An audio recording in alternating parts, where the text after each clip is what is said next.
Welcome back to the Mindset Entrepreneur video podcast. I am your host, Mark Altman, and I am here with my special guest this week, Alex Carleton, president of Acumentri. Alex, thank you very much for joining us. Thank you for inviting me on this very special day. So, Alex, I have to ask you, our viewers are dying to know. Acumentri, what is the story behind the name Acumentri? Because I will tell you before you answer, it's got one of my favorite words in it, acumen. One of my favorite words too. So I want you to tell us. Okay. So acumen is one of my very favorite words also. We share that. And so I'm a leadership development coach. Okay. And one of the things that I work with people is their acumen.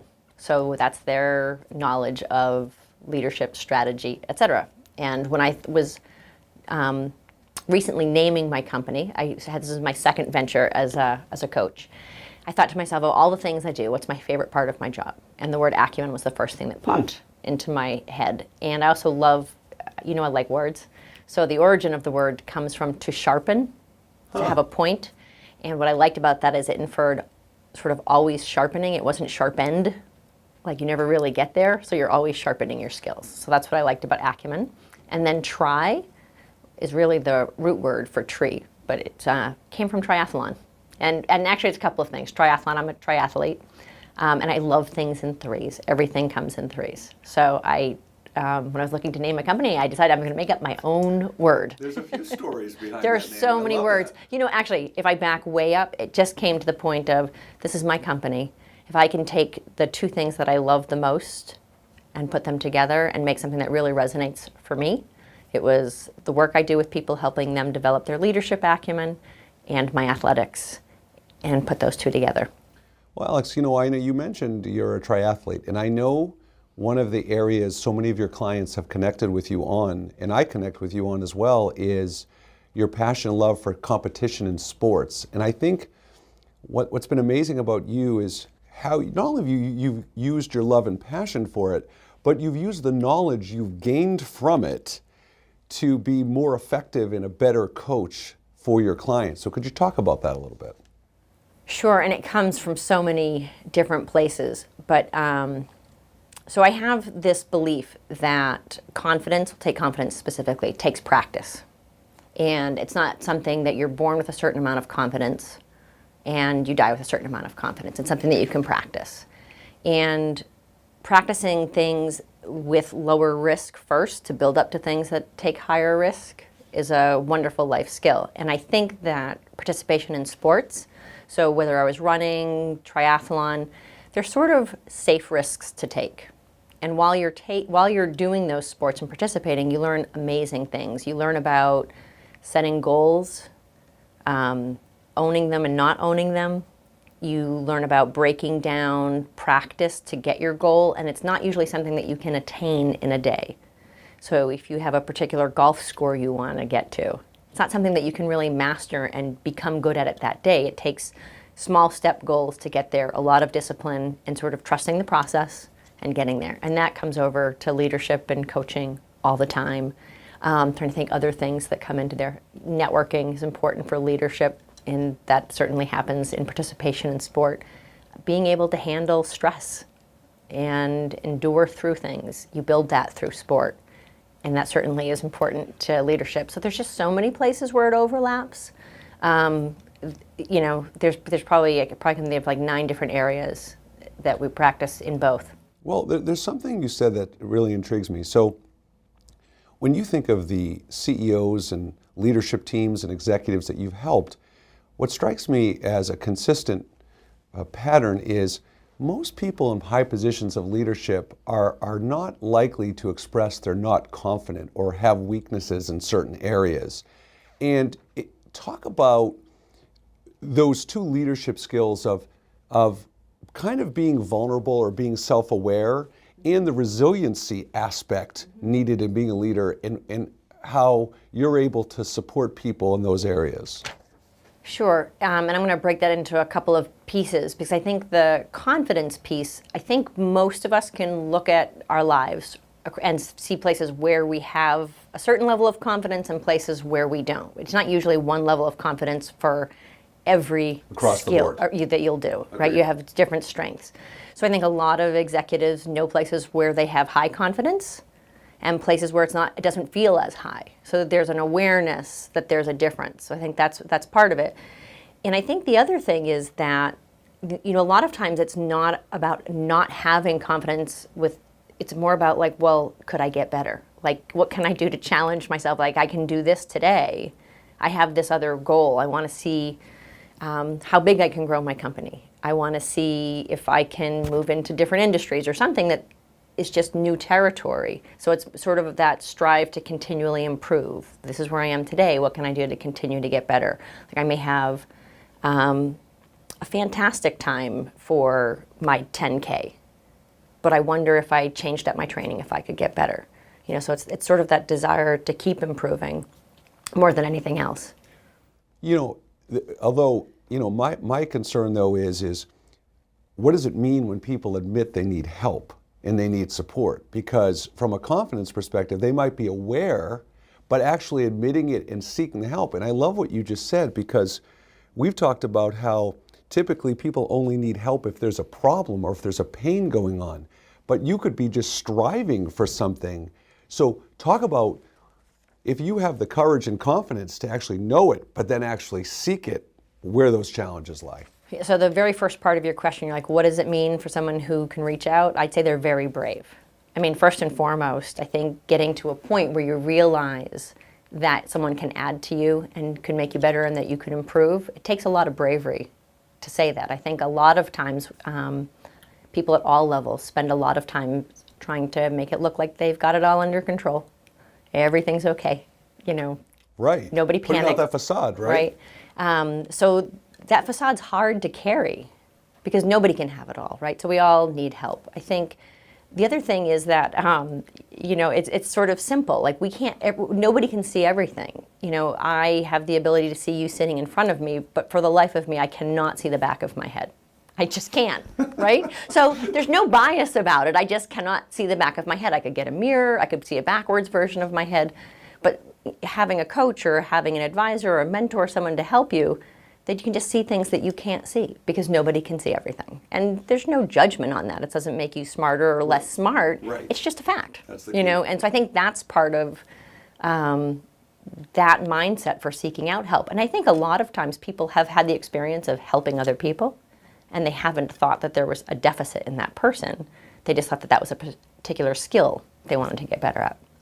Alex, in talking to some of your clients and knowing your background, I think one thing that's always amazed me is typically executive coaches or leadership coaches have a lot of business background. And I know you do. You've dealt with HR, you dealt with technology, you've been a consultant. I mean, you have such a versatile background.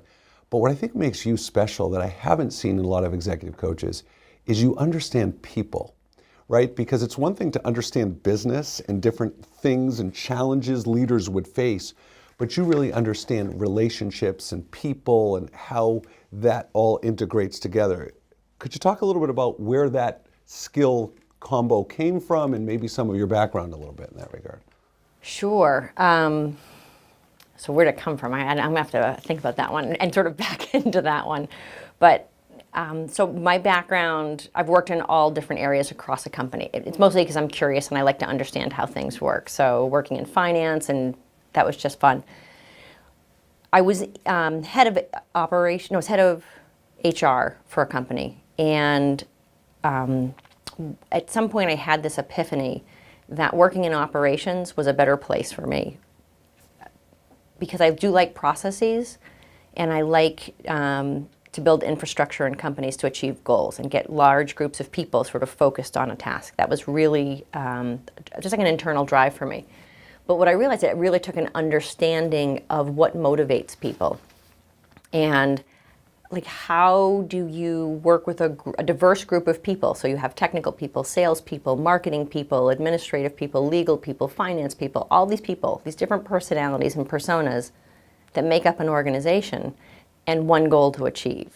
So how do you break out the components of the goal and interact with people so they can see their value, their valuable contribution to a goal?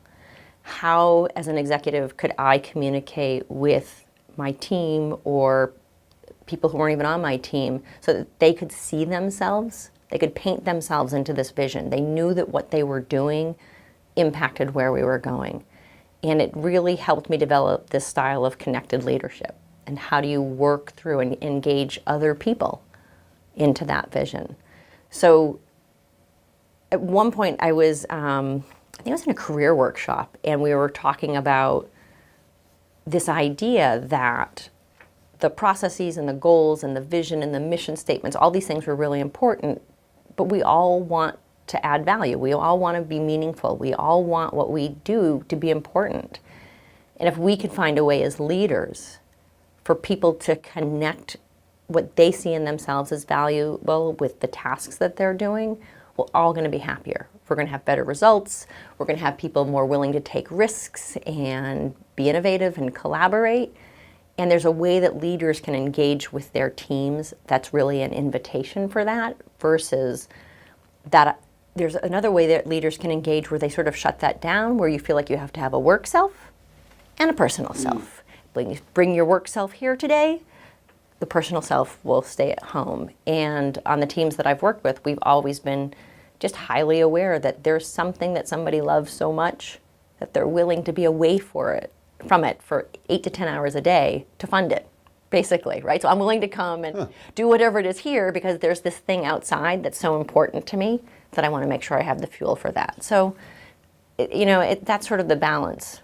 So we're, just to build on what you said, we're in an era where communication's totally changed, right? So people are using phones and social media and face-to-face communication and various, we'll call them antiquated communication styles, have changed. So when you work with leaders and you work with organizations, what are you seeing are the fundamental communication problems from a leadership perspective, and what are some of the things you're trying to do about that? Wow. So one of the... No softball questions here, Alex yeah, Carleton. this is terrific. We mean business here amongst an entrepreneur. This is terrific. So one of the things that across the board, it's very difficult to manage influx of requests and communication. So email, text, Slack, whatever you've got going on in your office, it's constantly incoming interruptions to your thought, requests for information. And it's a really interesting place where we are with communication and information in general, I think, as a population, because we're used to having such instantaneous access to information. People aren't as used to or comfortable sort of deferring response to those requests. And we're also not as patient on the return. So I work a lot with people to how do you make boundaries around the time that you need to also solve problems, and more so, how do you communicate back to the person when you can help them. So like not replying isn't usually very useful. Saying, I can't do that, sort of leaves the other person feeling shut out. But when you go back to them and saying, I'm working on this project, I think it's going to take me about 2 hours. I'll be happy to help you, but just give me a couple hours. So people know when they can come back to you. So that's one piece, the barrage of information requests. Some of the other pieces, I think it's sort of managing that expectation for sort of complete access to information and transparency. I think that there was a time where leadership style, because I said so, was an effective way of, it really was. I know when I started in the workforce, I spent a lot of time worrying about what it was that I thought I was supposed to be done and doing a lot of interpretation and making sure. And now there's sort of more of a partnership, and I want to understand why I'm doing this, and I believe I should understand the reason behind it. Whereas I know in my early career, I would just do it because someone said so, and I wanted to have my job the next day, right? So that's shifted a lot. And I think navigating how to adapt your communication style so that you can continue to get your work done and also keep people included in feeling like they have access to you, that you're being transparent, that you're being authentic, that you're being vulnerable. These are all really important things for connecting with the workforce today. Well, I have to tell you, do you know where I was first exposed to the "because I said so" leadership style? It's when I was 9 years old and I asked my parents if I could stay up past 9 o'clock. And my father said, no, you can't. And I said, why? He said, because I said so. Okay, sometimes it's useful. Yeah, that was the first time. No, but Alex, you know, it's funny listening to you and kind of share your philosophy and thoughts. Something occurred to me. You know, I mentioned before kind of how you know people, but what's interesting to me is with your operational background, it would be easy, and you talk about processes, it would be easy for people to think, when I think of processes and operational, I think of not really a lot of like communication and Right. people stuff, but that's what it is you're really helping people with communication. I mean, you're helping people with more than communication processes, but that's a big strength area for you, and I know in helping is, like you were just describing, it's the communication processes in many cases, correct? I would say, I had a client ask me this. We were talking about common problems that I was seeing across my clients. And one of the things when I was talking with them, I was saying, there's a lot of different problems that come up for different people, but with almost every client across the board, there's always gains to be made in the communication aspect, because sometimes you can solve the problem, but if you can't communicate it out Right. properly to the right groups, you haven't necessarily achieved your goal. So yes, you may have solved a particular problem, but if you don't know how to communicate it to your peers or communicate about the success.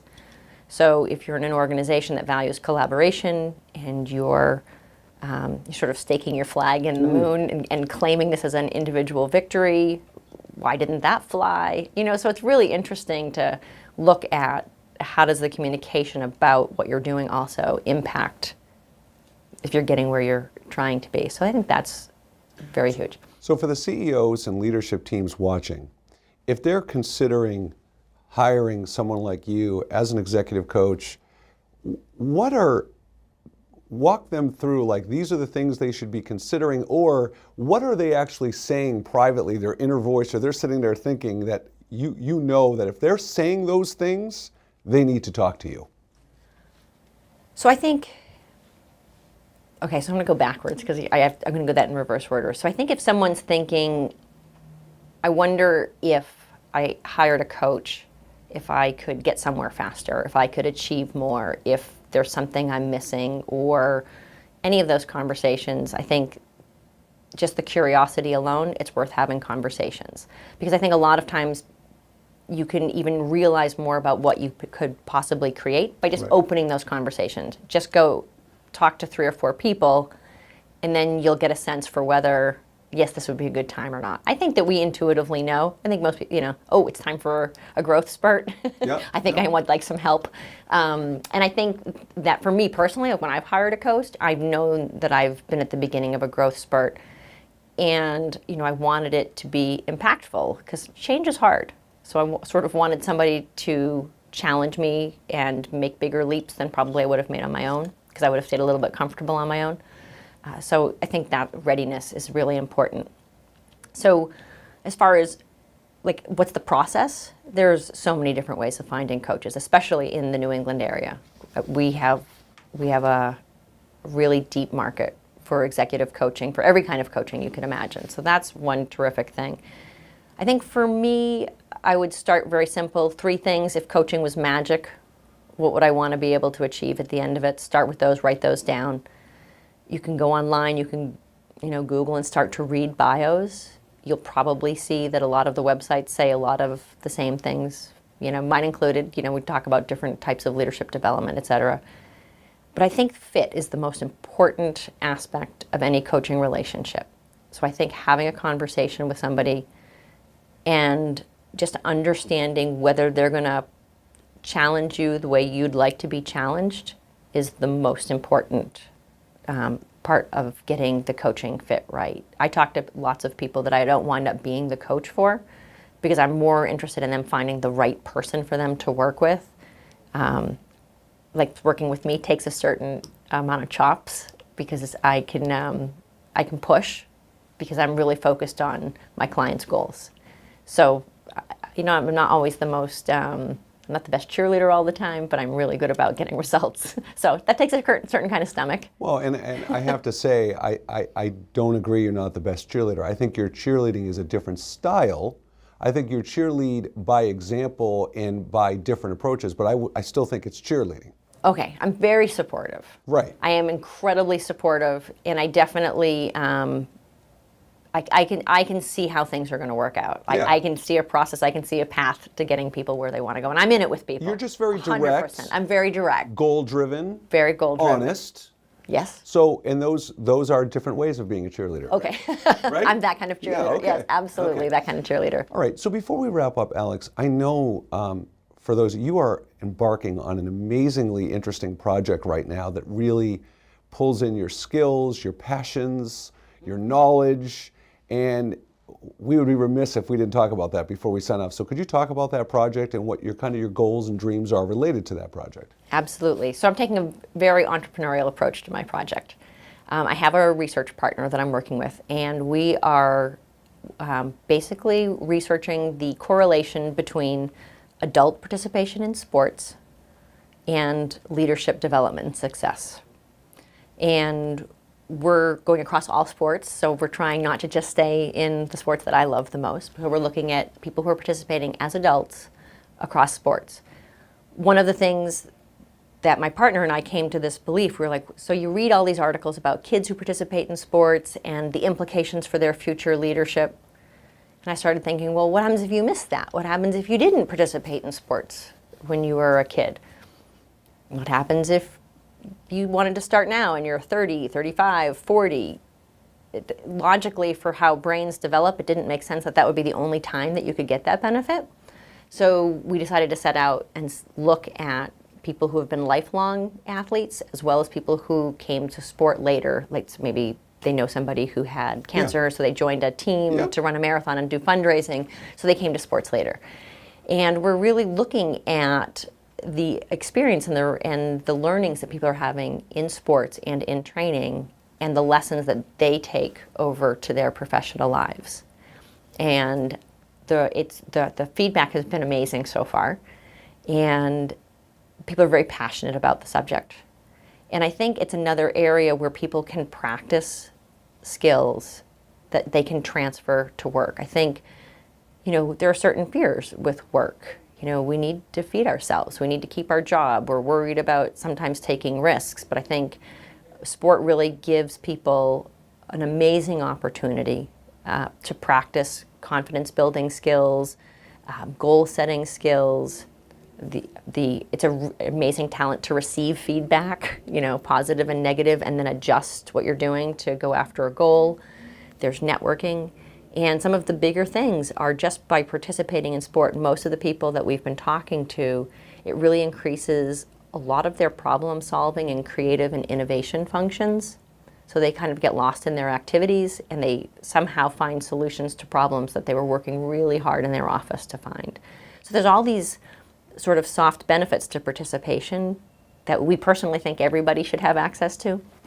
And we're looking to substantiate our beliefs because we're a little biased, and then looking potentially to build systems to help build those awarenesses so that people who are participating in sport can programmatically bring those exercise and that learning over to their professional lives. Well, and it seems like it really has explosive potential because it feels like, if I heard it right, you're taking someone's passion and personal skill set and at home or wherever, and you're then it's like solving the engagement problem, right? You're taking that and you're having them bring it into their professional lives and utilize it as a strength and additional skills.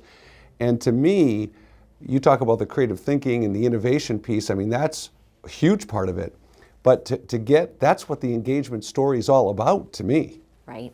It's true. And I think the side benefit is it just will help with stress management. Right. Wellness. Just right there. Right. And well-being. Amazing. General, which allows for probably more growth from a career perspective anyway. So I think that's really exciting. And, so I have two things. So I also work with young people in sports. So this weekend we have a middle school girls mountain biking clinic that's kicking off. And we do a lot of sort of mindset principles while we're training, and we practice telling ourselves, how hard something is and seeing how we do. great. So there's a lot of self-talk, so that's fun. But one of the things about combining this research, looking at the sports participation and the professional success, at the end of the day, I sit back and I kind of smile, because I think what I'm really setting out to prove is that even as adults, we still learn by play. That's great. And Alex is so diverse. I mean, she's a big Star Wars fan. She loves sports, competing. She loves helping kids and being a good family person. So she really wears a lot of hats. Star Wars might be the most important. I know, and if I could have found my pod racer Right, helmet, that I would have would have had that been- on today right, too. So, Alex, thank you so much for joining us today. Really Thank you for appreciate having it. me. Alex Carleton, president of Acumentri, executive coach. My name is Mark Altman. Thank you for joining us for another edition of the Mindset Entrepreneur video podcast.